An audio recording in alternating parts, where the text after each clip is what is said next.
1945 Hiroshima Nagasaki पर जब atom bomb गिराए गए थे, उस टाइम पे एक कॉन्स्पिरेसी थ्योरी चलने लग गई थी कि यूएसए गवर्नमेंट छोटे बच्चों की डेड बॉडीज हॉस्पिटल से चुरा रही है और यूएसए गवर्नमेंट के एजेंट्स पूरी दुनिया में फैले हुए हैं और अलग अलग देशों से हॉस्पिटल से कनेक्शंस बैठाकर छोटे बच्चों का शरीर हॉस्पिटल से खरीद कर यूएसए गवर्नमेंट को सप्लाई कर रहे हैं।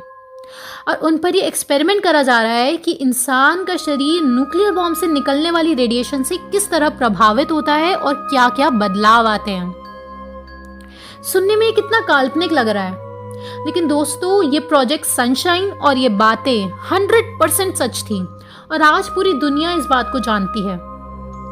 हजारों छोटे बच्चों का हॉस्पिटल से शरीर चुराया गया बिना उनके माता पिता की जानकारी के और उनके बॉडी पार्ट्स को काट काट कर सप्लाई किया गया यूएसए में, ताकि वो दरिंदे अपना एक्सपेरिमेंट कर सके रेडियो एक्टिविटी का। और दोस्तों ये हजारों का आंकड़ा भी कहा जाता है, बिल्कुल भी सच नहीं है, ये संख्या लाखों में भी हो सकती है। और ये भी कहा गया था कि सिर्फ मरे हुए बच्चे ही नहीं गायब हो रहे हैं, बल्कि जिंदा बच्चे भी अस्पताल से एक एक करके रोज गायब होते जा रहे हैं। इसमें एक बहुत ही फेमस किस्सा सामने आया था जब एक ब्रिटिश महिला ने ये खुलेआम बयान दिया कि उसके बच्चा जो कि मरा हुआ पैदा हुआ था, उसकी टांगें डॉक्टर्स ने काट कर यूएसए गवर्नमेंट को सप्लाई कर दी थी। और उस महिला को ये बात ना पता चल पाए, इसलिए उस महिला को अपने बच्चे को ना दिखाया गया और ना ही फ्यूनरल के लिए उस महिला को अपने बच्चे को कपड़े पहनाने की इजाज़त दी गई। कितना दर्दनाक होगा उस माता पिता के लिए जिनका बच्चा मृत पैदा हुआ और उसके बाद उसका शरीर भी गायब हो गया। ये आप खुद सोच सकते हैं। और सही कारण भी नहीं पता कि क्या वाकई में वो बच्चा मरा हुआ पैदा हुआ था या डॉक्टर्स ने उसे मारा। कुछ सालों बाद जब ये प्रोजेक्ट सनशाइन जग जाहिर हुआ, तब उन हजारों फैमिलीज के पैरों तले जमीन खिसक गई जब उन्हें पता चला कि उनके बच्चे का शरीर बच्चे की मौत के बाद आखिर कहाँ गायब हो गया था। उस वक्त जो भी इंसान ये बात कर रहा था, तो मीडिया और आम जनता उस इंसान की बात पर बिल्कुल विश्वास नहीं करती थी और ये कहकर नकार देती थी कि भाई कॉन्स्पिरेसी थ्योरीज पर विश्वास करना बंद कर, बी प्रैक्टिकल। ऐसे थोड़ी हो सकता है कि दुनिया के सारे हॉस्पिटल्स मिले हुए हैं और अभी तक ये बातें सामने नहीं आ रही हैं। और क्या सरकार सबको पैसा खिलाती रहेगी मुंह बंद रखने के लिए? ये प्रोजेक्ट सनशाइन के बारे में जानकर आपको क्लियर कट समझ आ गया होगा कि हम क्या बताना चाह रहे हैं और आपको भी ये माहौल फेमिलियर सा लग रहा होगा।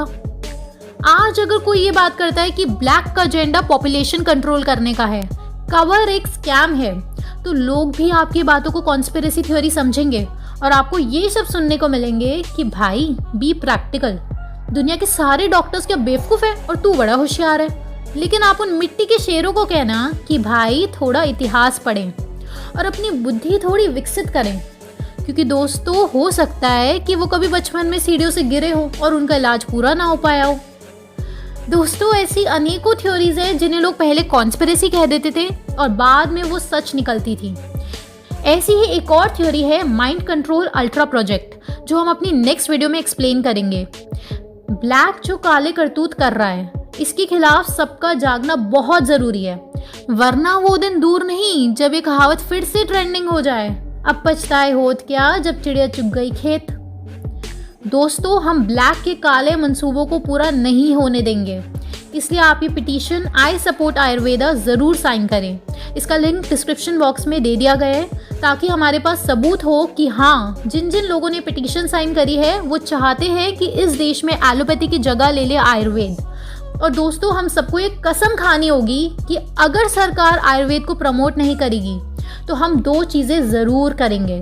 पहली कि जहाँ जहाँ संभव होगा हम विदेशी कंपनीज की एक भी चीज़ नहीं खरीदने वाले, और दूसरी चीज़ टीवी न्यूज़ चैनल जो इतनी वाहियात और झूठी खबरें फैला रहे हैं उसको हम अपने घरों के सेटअप बॉक्स में से हटवा देंगे, क्योंकि जब इन पे पैसा ही नहीं होगा तो ये अपने आप सीधे हो जाएंगे। जो लोग इन बातों से सहमति रखते हैं, तो ऐसे ही कुछ और कदम हैं जो हमने रेबल प्रोटोकॉल में दिए हुए हैं, जिसमें आपको बारीकी से समझाया है कि हमें क्या क्या कदम उठाने हैं इस देश को बचाने के लिए।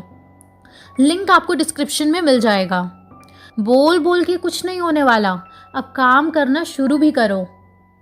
एक बहुत इंपॉर्टेंट जानकारी, जल्द ही द ओनली वन कम्यून का depression and stress management programme का ऑनलाइन सेमिनार ऑर्गेनाइज होने वाला है।